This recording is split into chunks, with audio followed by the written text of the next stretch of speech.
Welcome once again to our midweek MIDrash as we come together to open up the Word and get a little bit a deeper understanding of what's being presented to us, and especially with this portion, which was always one of my favorites because it's very encouraging, in which the salvation of the Most High is offered to all those who are truly of the same heart, regardless of our national origin, our language, or whatever. And we see a couple of additional barriers broken down in this chapter as well. So we thank you once again for checking us out. I hope that you've been up to date with our study. We're going to go dive into chapter 56, but verse 5 today. We're going to do a quick review of the first 4 and go right into 5, maybe into 6 tonight. Yes, we're going into a little bit more accelerated speed, perhaps, because we really want to make sure that we get all the nuggets that we can get from this chapter, since it's so inclusive. This world is obsessed with inclusivity, but this is not based on our merits or the skin color or our language. It's based on Yah's standards. And there's one standard, and there is no, what do they call it? They used to call it on the curve, right?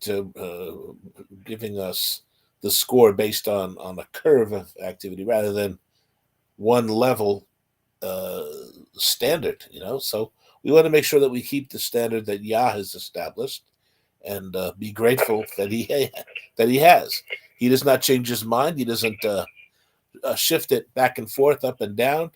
He is not a man that he would lie, and certainly he is the one who establishes the ultimate level of wisdom and truth, and the ability for us to grow and to make progress in our lives. So Baruch Hashem Yahuwah, blessed is the sacred, holy, kadosh, set apart name of the Most High, and we are all, I think, in agreement with that. We say Amen. So at this time, I would like to ask our brother Gilbert if you wouldn't mind offering up an opening prayer for us. Almighty and everlasting Father, draw our hearts to Thee this evening. Guide our minds, fill our imaginations, control our will, that we may be wholly Thine, utterly dedicated unto Thee. Use us as Thou wilt, we pray, and always to try Thy glory and the welfare of Thy people, through our Yeshua and Savior. Amen. Amen. Amen. It is truly a blessing to come together and to have you out there somewhere, interested in what we're doing here, and hopefully you've been following us on either on our midweek MIDrash Wednesday night at 7:30, or on our Sabbath morning at 11 a.m. for a more full service, actually, where we get into some literary additions with the liturgy, rather, and a more of a sermon type of approach, and also the reading of the Word by some of our other students here. And so we're grateful that we have this opportunity to come before you. We're very, very humble that we can do this, and that you would be there, whether we're watching us live, in which you can chat with us down there on the side there. Throw in your 2 cents, your 2 shekels, if the Ruach would so inspire you to do so. So please, again, we're thankful for your attendance, live or later on in the evening or another day. We're just grateful for the fact that you have been checking us out. So we say Toda Rabah, we thank you. Hodu, Hodu. So beginning with verse 1 again, and again, the heading in this version that I have on the screen here says salvation for the Gentiles, or for the Goyim. And the idea of who the Goyim is an interesting concept that we're going to continue to go further into this, okay? And it begins by saying, thus says Yahuwah, thus says the eternal Yah, keep justice, do righteousness. Why? Because my salvation is about to come. If we have company coming over, we hear that doorbell rings. Oh, everybody in their place. Everybody You made sure that you swept the floors. You made sure that you made the best dinner. You made sure that everyone is, has their hair combed or whatever. That you're not wearing your hand-me-downs, but rather you're wearing your best. For my salvation is about to come, and my righteousness is about to be revealed in the person of Mashiach, because my salvation is Yeshuati, is my unique salvation, and my righteousness to be revealed. Blessed is the man who does this, and the word Ashrei is to be happy, content, but blessed, knowing that Yah has given us his seal of approval, his ruach of approval. Blessed is the man who does this, okay? The Son of Man who lays hold of it, okay? Okay? We lay hold of it. We haven't fully attained the perfection, but we strive forward. Okay, we pursue his higher calling. So we're in pursuit of this, and that's what life is. It's a pursuit. Like the laboratory rat put a piece of cheese that they're drawn by the scent of the goal, right? Well, we have the ruach. That's a better analogy to guide us and to strive us going forward and to continue to inspire us. Inspire is to breathe in or to breathe out as the word goes forth. It's exhaling to us to inhale, just like our relationship with nature, with the tree, right? The tree is carbon dioxide that produces oxygen, and we breathe oxygen and exhale carbon dioxide. So it's a marriage made in the Shemayim, in the heavens. Okay, blessed is the man who does this, the Son of Man who lays hold of it, who keeps from defiling the Shabbat. And we've done this before throughout last week about the Sabbath being a covenant sign, where we see this in Exodus 31:13, and also in the writings of Isaiah in chapter 58, and also in Ezekiel chapter 20, who keeps from defiling the Sabbath and keeps his hand from doing any evil. And the evil is not talking about murdering people or committing adultery. It simply means defiling the Sabbath is wicked. Defiling the Sabbath, which is clearly laid out for us on this covenant sign. It is a sign between me and you throughout your generations, that you may know that I am Yahuwah. I am the one who sanctifies you. I'm the one who makes you kadosh. And in the Shabbat, above all my Sabbaths you shall keep, for it is a sign between me and you throughout your generations. Okay, it is an ot, which is a visible sign, a flag, a physical form of recognition. Our behavior changes. And from keeping his hand from doing any evil, we don't defile the Sabbath. And evil is to break the conditions of the Sabbath peace. Shabbat means to stop. We need to keep going. There comes a time, 6 days you may labor and do your work, but the seventh is the Shabbat, is the stoppage that Yah causes to happen, to invite us into his home, where we hear his word. We come into his presence on the Shabbat. So we keep our hand from doing evil.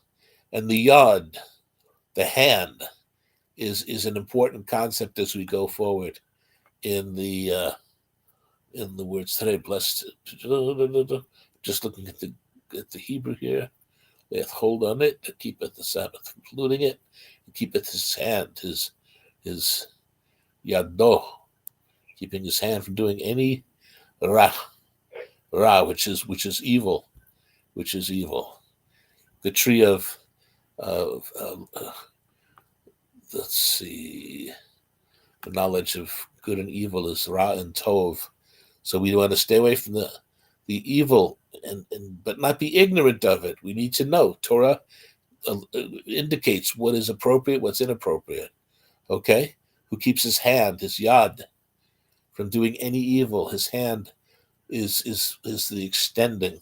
The hand is what reaches out to grasp the forbidden fruit, or it goes forward to help a brother or sister from falling, or it's the symbol of our work, our diligence. If we forget Jerusalem, may our right hand forget its cunning, its skill, its ability to do something positive, because to be negative or to be inactive is bad. Obedience delayed is obedience denied. We can't really afford to be, you're watching a basketball game, right? The guy who just stands waiting for the pass, is killing the team. You got to keep moving. You got to keep moving. If you've ever seen the Denver Nuggets play, you see this guy Jokic. He does these passes that are amazing to watch. As long as you keep moving, you're gonna get the ball. He's a distributor, and that's a great thing to see come back into the sport where people are not just stat hounds, but those who are willing to work with each other as a team, as we are a team, as we come together. Okay, so we keep our hands busy, but on the Sabbath, it forms the stop sign. Stop your working, because after 6 days we don't work into the seventh day. Okay, the seventh day is clear from any other interference. It's the one mandated day of the week where we come together and hear the word and live the word. And it's like a gas station. You get the fuel that we need for the coming week. And then it goes on to say, okay, so it's mankind, Chanosh, and then Adam. Blessed is the Chanosh, and blessed is the Adam who lays hold of it, the son of Adam, Ben Adam.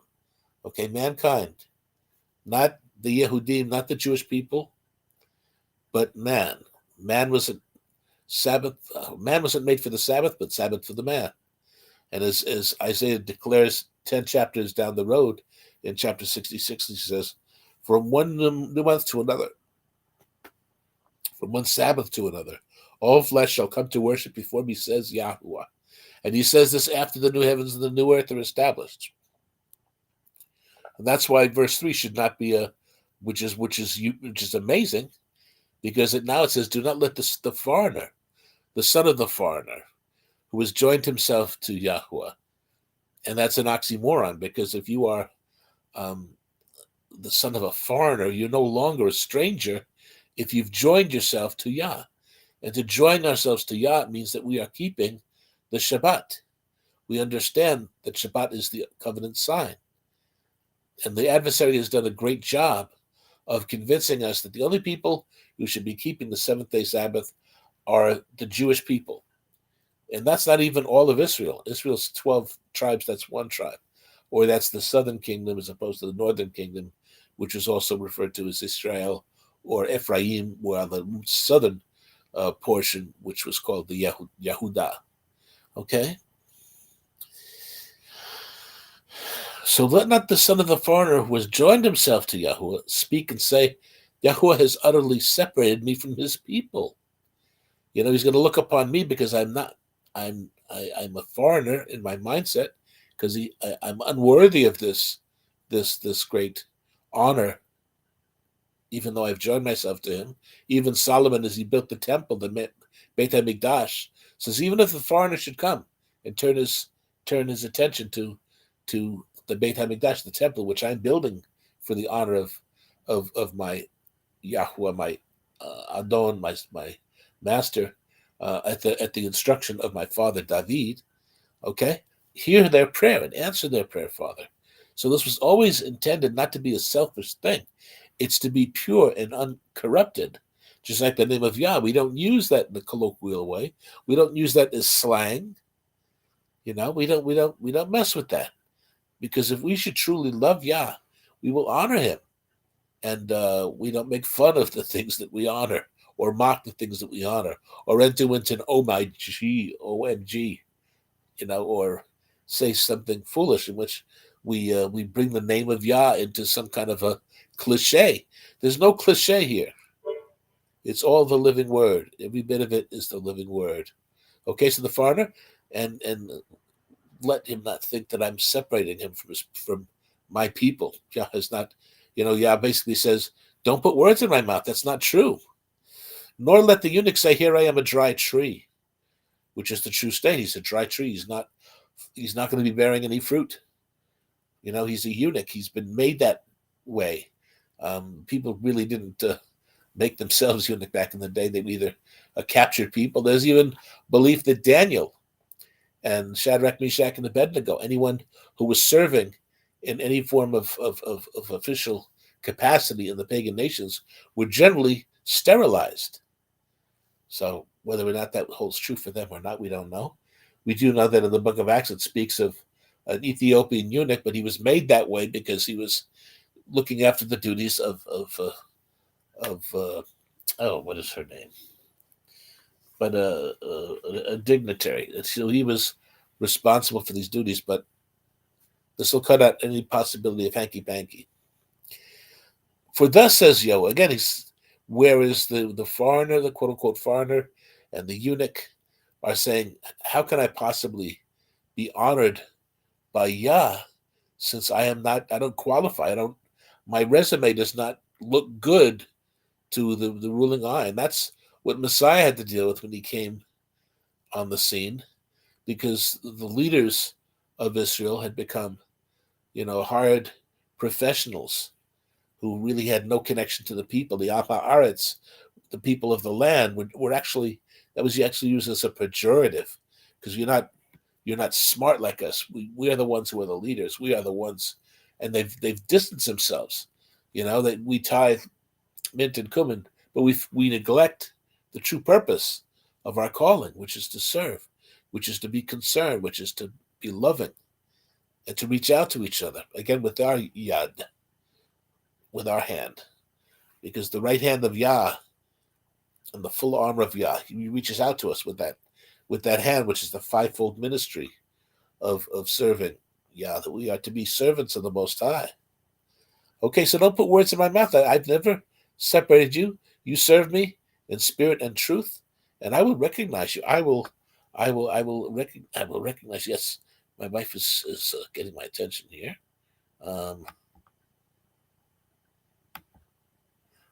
Oh, Hank, Queen. Yes, thank you.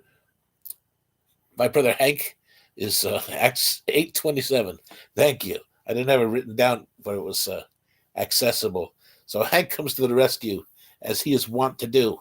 He's a rescuer, and he's doing a great work with the community of believers that he's with.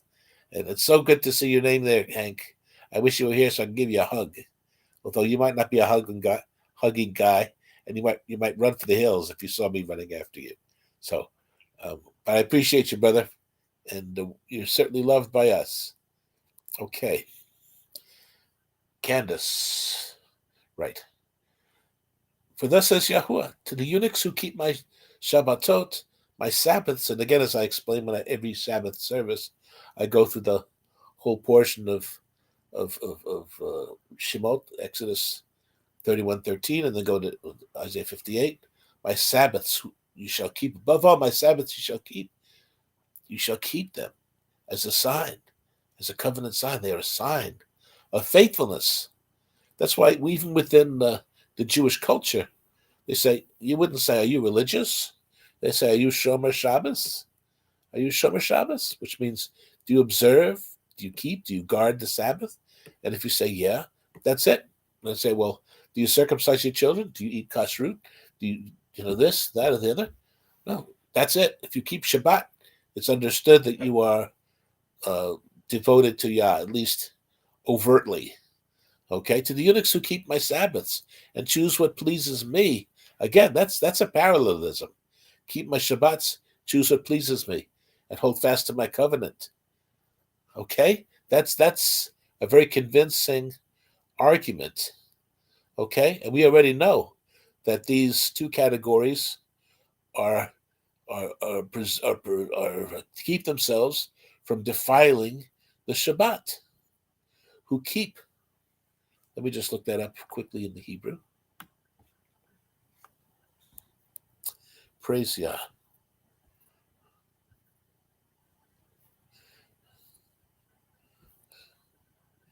That's utterly acceptable.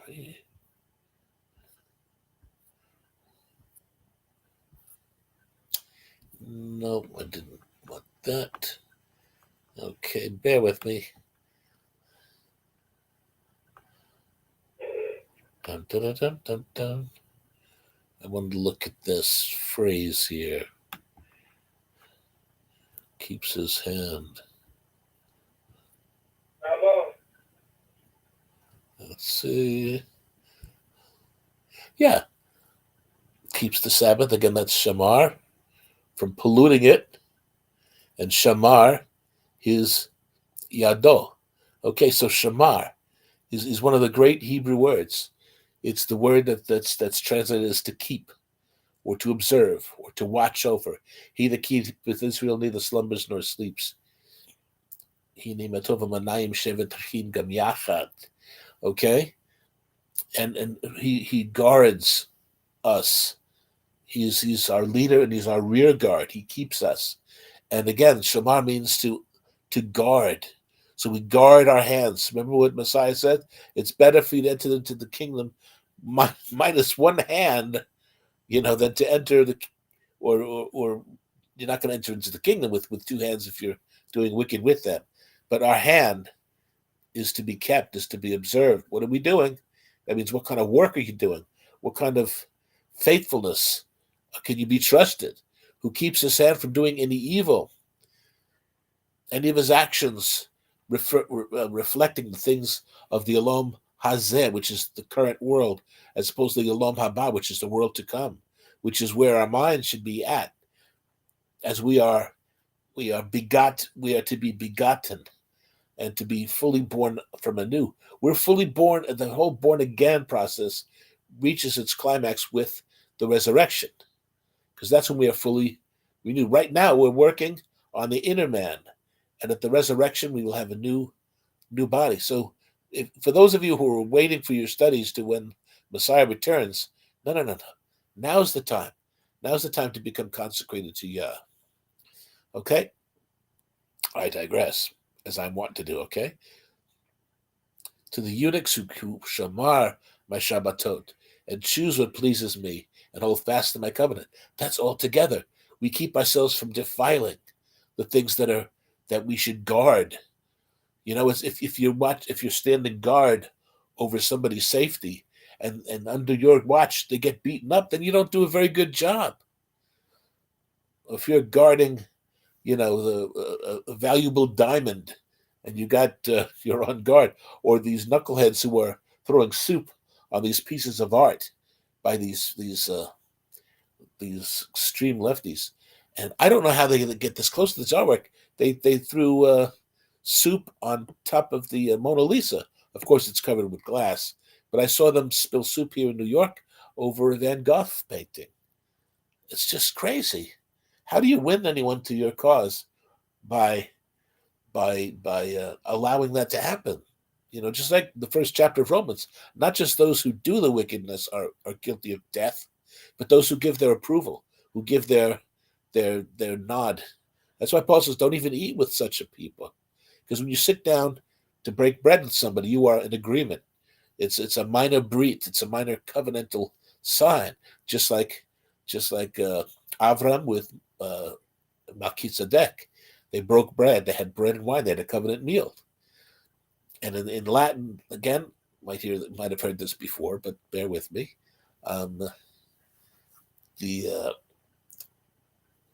Oh man, my mind just went out for a commercial break, but bear with me.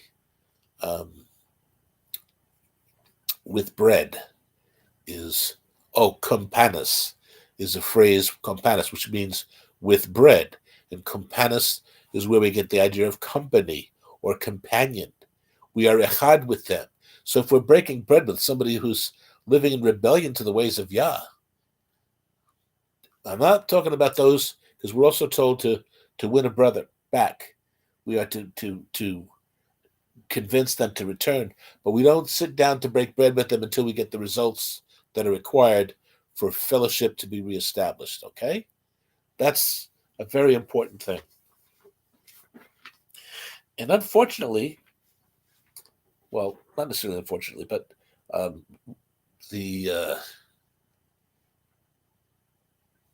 let me see. Okay, let me read 56 verse 5 first, and then go into some more details. And again, he's talking about the eunuchs. I'll continue the thought from verse 4 into 5. So the eunuchs who shamar, guard my Sabbaths, and indeed have chosen that which pleases me, because they are holding fast to the covenant in the guarding of my Sabbaths. Even to them I will give in my house and within my walls a place and a name better than that of sons and daughters. I will give them an everlasting name that shall not be cut off. And there's a little irony there, little play on words there, because of course the eunuch has had something cut off. So he's saying that I will give you something that's better, that there's no regret over this action, that most likely you had no involvement in giving an approval to being made a eunuch. But the building of the wall, I will give them in my house and within my walls a place and a name. Again, going back to the sons of the foreigners shall build up your walls, and their kings shall minister to you. For in my wrath I struck you, but in my favor I have had mercy. I have had rachem upon you. Okay, that's chapter 60, verse 10. And then, with regards to the eunuchs, they were basically excluded from the assembling of Yahuwah.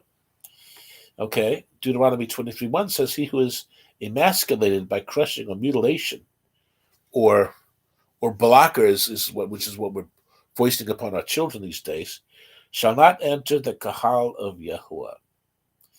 Okay,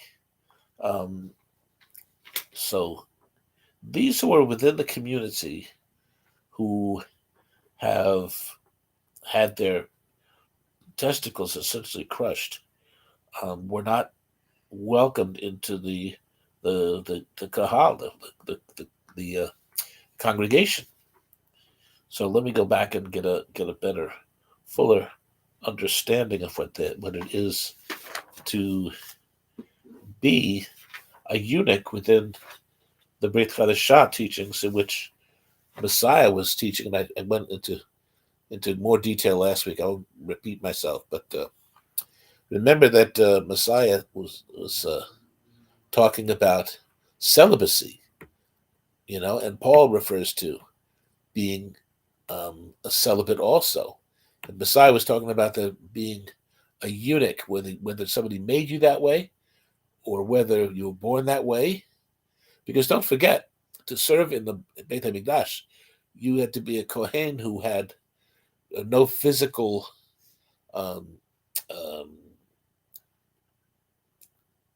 inconsistencies. You basically had to be fit from top to bottom to serve Yah. In those days, in the conditions of being in the wilderness and doing all this particular type of work that was required. Okay. So again, even to them I will give in my house. Okay, even to them, the faithful eunuchs, I will give, which is Natan. And we get the extended idea of a give. To give is a gift. Natan. It is, we hear the name Nathan, right? You've heard that name before. So this is where it comes from, Natan. I will give. And he's a faithful giver. And, well, okay. 1,078 times it's translated as give, to put, to deliver, to set, to grant, to recompense, to appoint. Okay. To give, to put, to set, to permit. So it is a gift. I have given this to you, something that you've earned necessarily. It's we serve Yah not so that he will look favorably upon us, but because he has looked upon us favorably, and so we serve him. He's not somebody that we can schmooze for his approval. We act naturally. We are a new creation in Messiah. His understudy, if you will. Who've been given the opportunity to go on the stage and be under the lights to perform his role, because we are to be as Messiah is and was and will be. So again, to be given, to be bestowed, to be delivered up to be put upon. So yeah, Natan, Nathan, comes from a primitive root, and it's a good word, Natan. And related is Matan, which is a gift. Okay? So again, we have this beautiful idea of his generosity. Even to them I will give in my bait, my bait. But in this idea, the Beit HaMikdash, which is the temple, I will give in my house. Which I love the fact that the word temple kind of sounds sterile. It can be anything. It can be a temple of Dagon. It can be a temple of Baal. But a bait, your home, you're in the house. You've been invited in, just like the wise virgins who had enough oil to keep their lamps burning bright were welcome into the home, because light reaches out to light, and the darkness to the darkness, where there's weeping and gnashing of teeth. Well, those others came, and they weren't able to illuminate themselves with the ruach, with the seal of the ruach. I never knew you. Yeah, but we did this for you, and you did that for. Yeah, but you did it in the dark. I didn't recognize you. I don't know who you are. I can't let you in my home. I don't know who you are. Because there's a lot of people in this house, and they're all good and they're all faithful. But I know them. I know where they're from. I know their actions. I know what they've done, and I know what they haven't done. Okay, so even to them I will give in my house.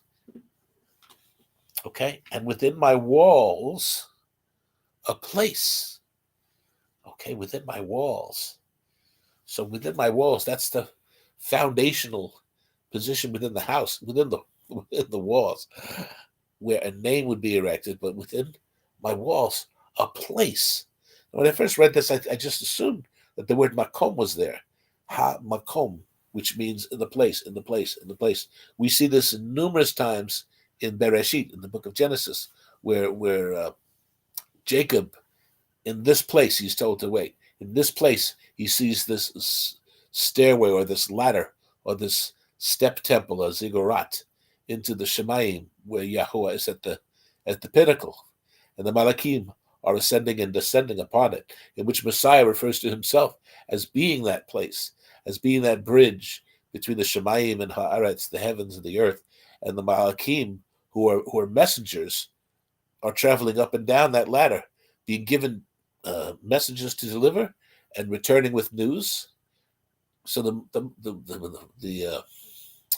Malakim, the angels, if you will, we're referred to as being angels, messengers, the ones that are sent. Malachai, the prophet, is referred to the one who is sent. Yochanan HaMatbil, John the Baptist, is referred to as a malach. Stephen, when he was rebuking the other Yahudim who refused, and he accused them of the wickedness of their actions, they said, wait a minute, you've got the face of an angel. So a lot of people assume, well, what that means is he had this beautiful, peaceful look on his face, just like a Renaissance painting. Like, remember, I think Rubens was one of the main artists who showed the cherubim as being cute little babies with little wings, cute, adorable, and all the faces of these malachim were all peaceful. No.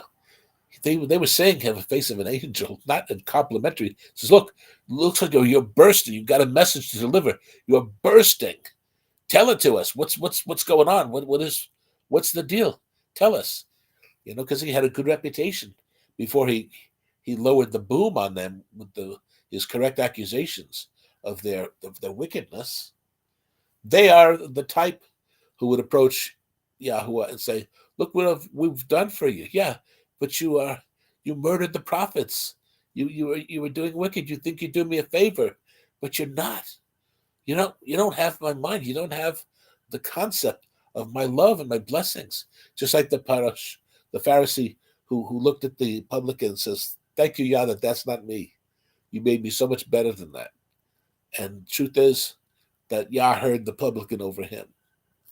Because that mindset wants to be seen doing X, Y, and Z, wants to be elevated in the opinions of man. And Yah says, go to it. I'll give you the approval that you seek. You seek from man approval. You seek from man a stage to pontificate and to have people applaud you and whatever. Okay, that's what you're getting. That's it. That's it. Just like Yah so loved the world that he gave his uniquely begotten one, that so whoever should believe would not perish, but have everlasting life. Okay? People think that, okay, they won't, when they perish, they have everlasting life in hell burning forever. Whereas no, you perish or you have everlasting life. You don't have everlasting life being tortured and tormented by demons. This is also people who don't look at the scriptures, don't look at the Hebrew and the Greek, but they look at Dante. Dante is their metaphor of the various rings of hell. And no wonder it's called the Divine Comedy. But you're all familiar with Dante's Inferno, where people are tortured. That was actually written humorously, very dark humor, about all these religious big shots who were in hell being tormented and tortured to show the whatchamacallit, the ludicrous position that man has in his arrogance to self-elevate, elevate himself. Okay, so back to the walls. Okay, back to the walls. You need retaining walls. You need those walls that uphold the home and the structure. Okay, within my walls, a place. And what is? It's not makom. That's not the word that's used here. What is the word? Yad, which is hand, which refers to strength, power, a sign, a monument. And in some cases, a phallus. Now, maybe I should have asked you to sit down before I said that. And that could be used in a good way and in a bad way, and I'll get into that here. So, in my walls, a yod, perhaps to replace his lacking, his sterile condition physically with a spiritually potent condition.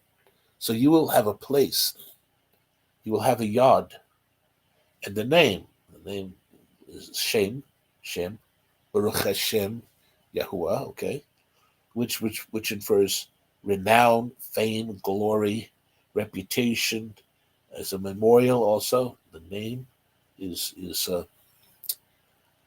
in memorial. You know, we honor those who have passed, right? We remember them, and I'll give you a name.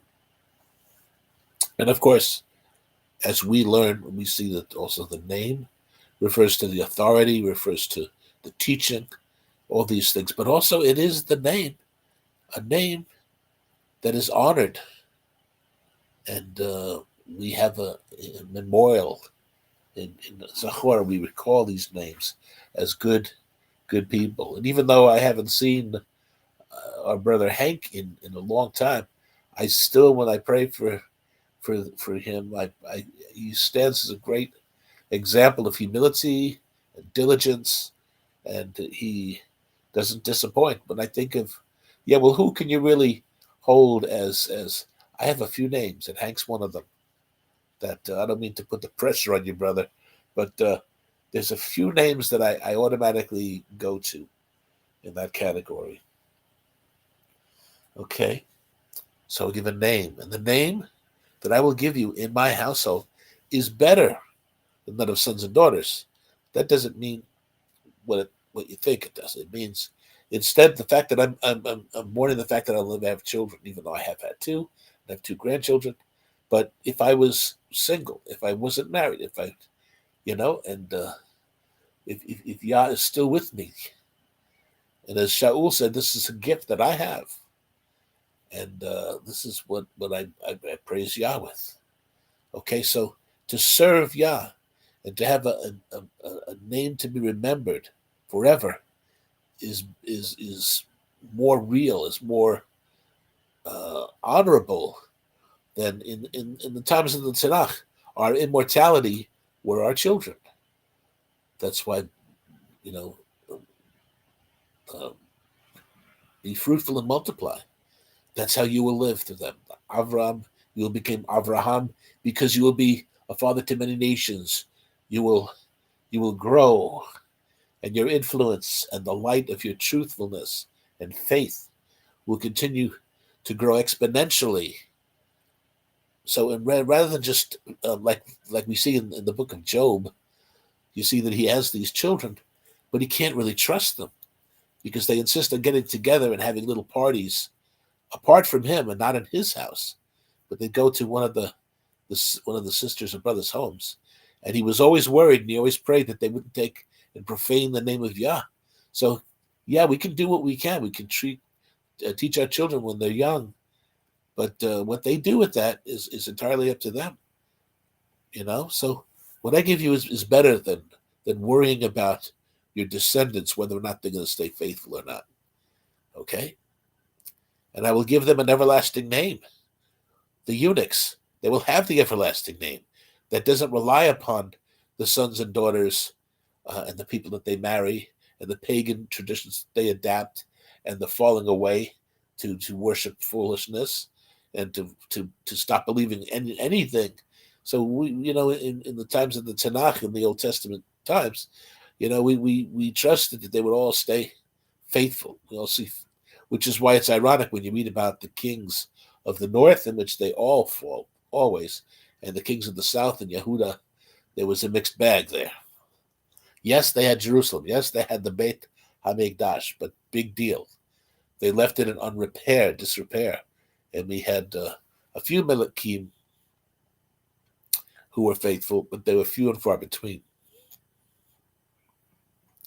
So better than sons and daughters, I'll just give you directly an everlasting name that shall not be cut off. That shall not be cut off. I have a note here that I put here that says, Absalom built a monument as a memorial since he had no surviving sons. We see that in 2 Samuel 18:18.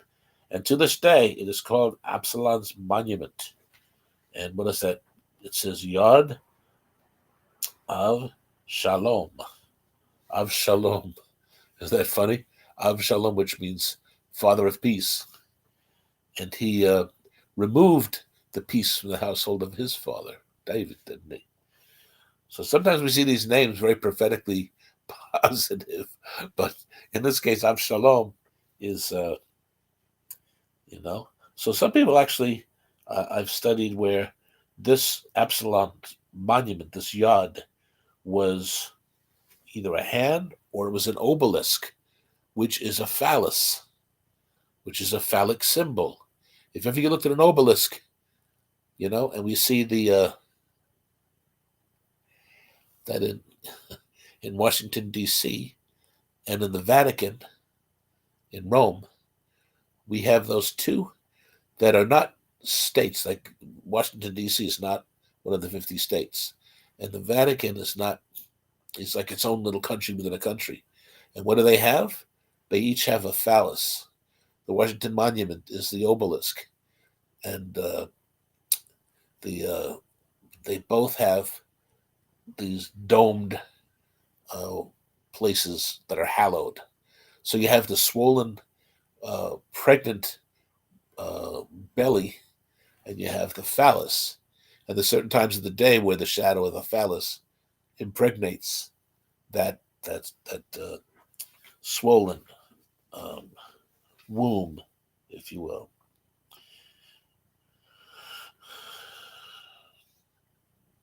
Okay, and we see that where does the Washington Monument come from?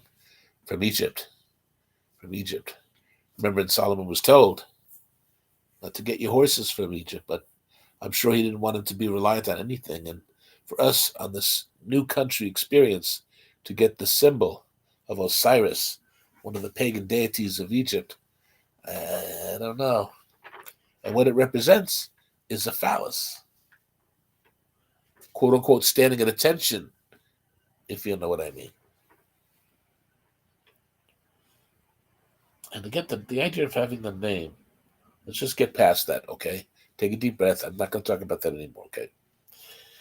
So, renown and memorial in the name. We see that there's a Holocaust museum in Jerusalem, which is Vad Hashem, which means the hand and the name. But I was able to see this. I was able to do that. And it's just an experience, like a lot of these Holocaust reminders are. And, the man's inhumanity to man and all of that stuff. That's why you put your hope and your trust in man. In Europe, in the 30s, saying, "Hey, you know what? This guy in Germany. Here he's talking about this and talking about that. He's just another big mouth. I'm staying right where I am. Yeah, but you know what? We're immigrating. We're going to Brooklyn. Okay, going to Brooklyn, New York. I have a cousin there, and I think we're gonna start open up a shop there. No, I'm perfectly good. We're fine.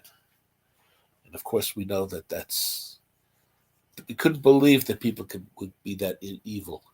We did. Look what's happening in the world today. 5 years ago, maybe less than that. If you go 5 years back in time and talk about the stuff that's being pushed, what's causing the riots here, and we see that there's been in the past few years. Now we're causing riots because of we're celebrating Hamas, which means destroyer, which means destruction. Nothing good.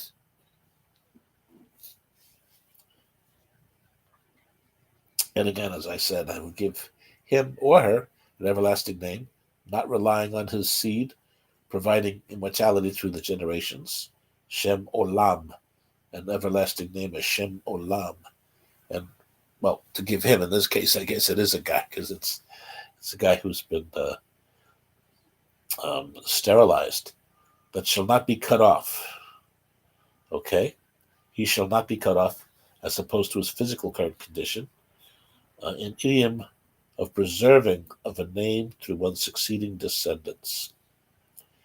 And in fact, I think Paul uses that little satirical thing in Galatians, where he says, to those who we referred to, not as just those who were reaching out to the Goyim and getting them saved and getting them to understand what's going on. The Pharisees were of the mindset that in order for you to be saved, you need to be circumcised. And through the testimony of Kepha and Shaul, Paul and Peter, that they finally came, you know what, you're right. And Yaakov, the head of the Jerusalem Council, comes up with the solution. Look, these Goyim are all over the world, and all around the world there are synagogues. They're all that every Sabbath people go in and they can hear the word the word being preached.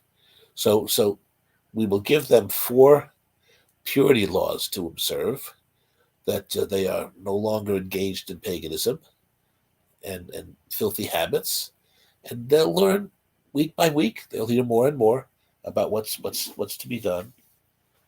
But there were those who were perverted that, and Paul referred to them as mutilators of the flesh, because that's what they were obsessed with. Just like in our country, the idea of taking scalps, or I'll leave it at that. That you take a part of a body and put it in a place of honor, that this is something you've done. So in Galatians 5:12, Shaul says, I think with every bit of irony and satire, he says, I could wish that those who trouble you would even cut themselves off. So he's basically saying, if you're so obsessed with snipping a little flesh off the procreative tool, why not just cut it off completely? If you're so into, surgery that need not be done to win the approval of Yah. So, again, as I had said last week, we went into more details about celibacy and how it's a gift, and how there are those who are, there are those who feel lonely. They feel called to serve Yah, but you see other, I'm not really called to have a family. And for Shaul to be that way is honorable, and it's good. Can you imagine if he said, you know what, I'm going to settle down and get a wife, or maybe get 2 wives, whatever. But then that's not fair to them. How can I have a family when I go traveling off, and every couple of years I might come back. After 5 years, I might come back in a few months. I don't know. And it's not fair to her not knowing, because my life is, a lot of people want to take my life. So Paul knew that I can't take her with me because I don't want to put her life in jeopardy either. So I think it's only fair. And he says that, when a soldier is going to worry about his family, or when he dedicates a new home, a new house, as we're talking about being a wall and the hand and the name, okay? That it just doesn't seem fair that we should put that extra burden. If you're free to serve Yah, where your attention and your affections are not divided among the universe, we're still going to have our natural affections to our parents and our siblings, but to voluntarily take on somebody else to whom I will be echad with, it's not really fair. So again, we don't need that. There are those who preach marriage and children to the point where it really puts some people in an awkward position that haven't yet. Oh, you'll eventually get married. Oh, eventually. No, don't put that pressure. It's not fair. It doesn't mean that this person is any less faithful. Yeah, and children are a blessing, but that doesn't mean that not having them is a curse or something. Even though within Hebraic culture there might be those busybodies who might say this or that, but then again, that's not our culture. We have a biblical culture. Some people believe that we have the culture of the Yehudim, and there's some good things in there, but you got to know why you're doing this or that. It's not just a case of adapting and willing to be wrong with those who are wrong because we're so committed to them. Well, that's stupid. Well, I know what they do is wrong, but I feel part of that community, and I need to do what they do. I've actually had a conversation with somebody like that once, who was ready to be wrong for their sake. I mean, we see that in his writing, he says, look, I would rather I myself be cut off if I could do that for the benefit of my people. He doesn't say anything about conforming to their error in order to win them. Look, I gave up this and that in order to live with you. Gave up my $1 million home so I can live with you in this little apartment in the city. We don't have to sacrifice our salvation, but he would be willing for the sake of his people to give of himself. And we're called to be offering ourselves as a living sacrifice, fit for the master's use, which is our reasonable duty, which means our minimal requirement. So in order to be an effective sacrifice, you have to be clean. Okay? You have tahor or tamai. Lev tahor barali ruach nakon kadesh becher bi. Create, a heart for you, a clean heart. Create in me a clean heart, a pure heart, one that is ceremonially cleaned, one that is ritually cleaned. Okay? Not tamai. Tamai is unclean. It's like the pork. It's like the shellfish. It's not food. I declared all foods clean, which was an addition. But even so, okay, I'll allow that if you must, because this was not considered food. You had treif and you had food. It even says in the Brit Chadashah that when they gathered in, the Messiah gives the parable about the fisherman who gets in the nets, and then when he brings it to shore, he gets rid of the bad. What does that mean? Does that mean that they're rotten? Or no, they were living fish 10 minutes earlier, but they're unclean. They're not appropriate. They're lo tov. They're not good. So they're not food.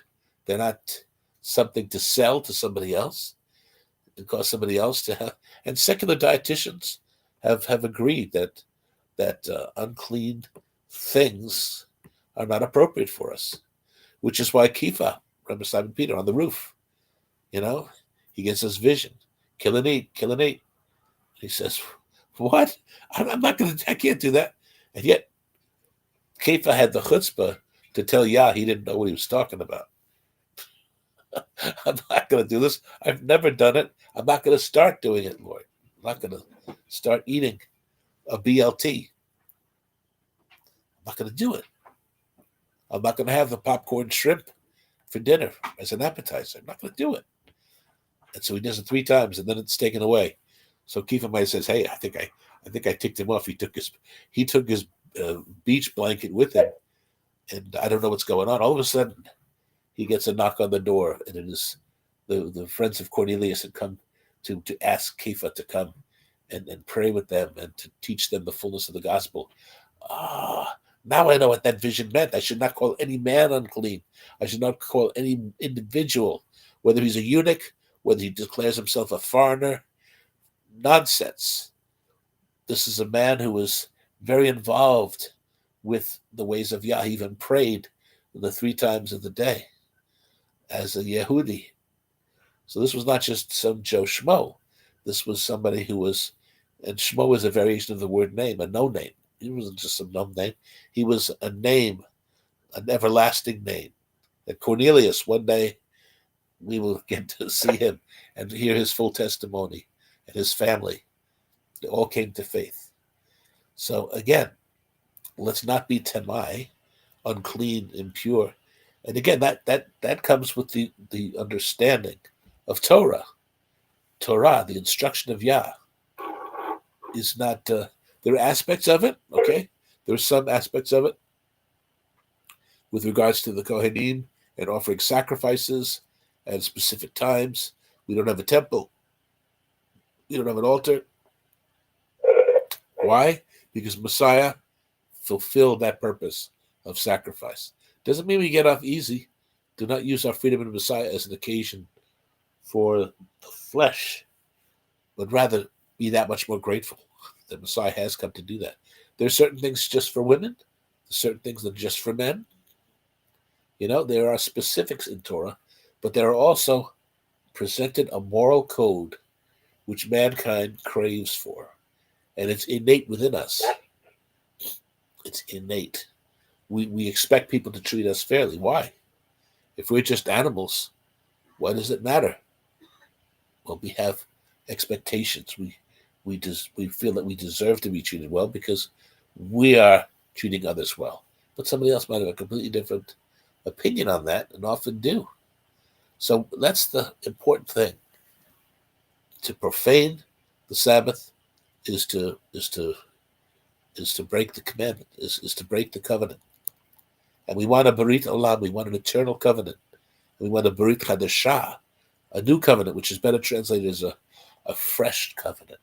It's just like the covenant established 2,000 years ago is only getting fresher. It's not getting stale. It's not getting dated. It is pure. It is kadosh. It is holy. It is set apart. It is distinct. And how good is our Elohim that he's content to be our teacher, content to be our Adon, our master, and to allow us to walk with him in the cool of the day, right? To walk is the halach, which means to be trained to adapt our character in the cool. The word is ruach. So we walk with Yah in his ways and learn his characteristics, learn his teachings in the ruach of the yom, the ruach in the spirit of the day that's been given to us. Because the day is where men work, where women work. And the evening is coming when no one can work, okay? Because work is meant for day. And I'm not talking about those who are working on the night shift. I'm talking about the basic understanding of the day that these words were spoken, right? So in the yom, in the day, it means that we do our work just like Yah did his work of creating on the daytime. Night is coming when no one will be able to work. So today is the acceptable day of Yeshua, of salvation, of growing in the grace and knowledge of the Most High. So we'll leave it there and take it up again. Once again, next next Wednesday evening. And that's just such an amazing blessing that Hank pops in there. Thank you so much, Hank. Um, please come back and visit us. And I hope that all is well with you and on your ministry. And for again, this is Wednesday. A lot of people have prayer meetings and Bible studies of their own. And we're not trying to tear you away from your local congregation. We're not trying to steal sheep. The best thing that you can do for us is we're not passing around the hat for you to fill it in with shekels, but rather just tell others about what we're doing here. I think what we're doing here is worthwhile. We take our time and on Wednesday, we give you an hour. So it's not overwhelming. And I realize that Sabbath morning, you might need to take that in steps because we usually about from 11 to 1, maybe 1:30, depending on how much wind I have in me. So again, we're grateful that you've joined us. We thank you so much. And please, like I said, the best thing you can do is tell others what we're doing here and that you yourselves would come back and visit. And I trust that you're all under the tutelage of faithful ministers of the word, not hired paid professionals, and coming to a deeper understanding. And whatever we can do to help clear the clouds of confusion and all this divisions and such, whatever we can do. And if there's any subjects you feel that haven't been taught to any length, you can drop that in the chats also. So again, thank you so much for joining us. We are grateful. Let me just say closing prayer. Abba, once again, we thank you for your kindness and your goodness that you would bring those into our fold to hear. And we pray for that anointing spirit upon us, the speaker and the hearers of your word, and that you help our journeys. And I pray for Patricia, Gilbert, for Benjamin and Tova. We just thank you, Abba, for your kindness and for all the families that are represented by all those who would view this program, Abba. And we thank you for your goodness and your kindness, which only continues to grow. And we thank you for this day. And we thank you that we would be encouraged by these words and see how clear your word is with a little understanding of the languages, of the cultures. We get a little deeper understanding. We can look a little deeper, perhaps. And we thank you for this opportunity to serve, Abba, that everyone would be an Eved, a servant of the Most High. And we give you thanks once again for all things. We give you praise. B'Shem Yeshua, Amen. And so for tonight, we say Laila Tov Lehitraot, which means good night. And it also means we're going to check you out a little further down the road. Okay, be well, be strong, be encouraged. Chazak, be strong, be strong. Toda rabah. Thank you so much. So we say shalom, shalom. Amen.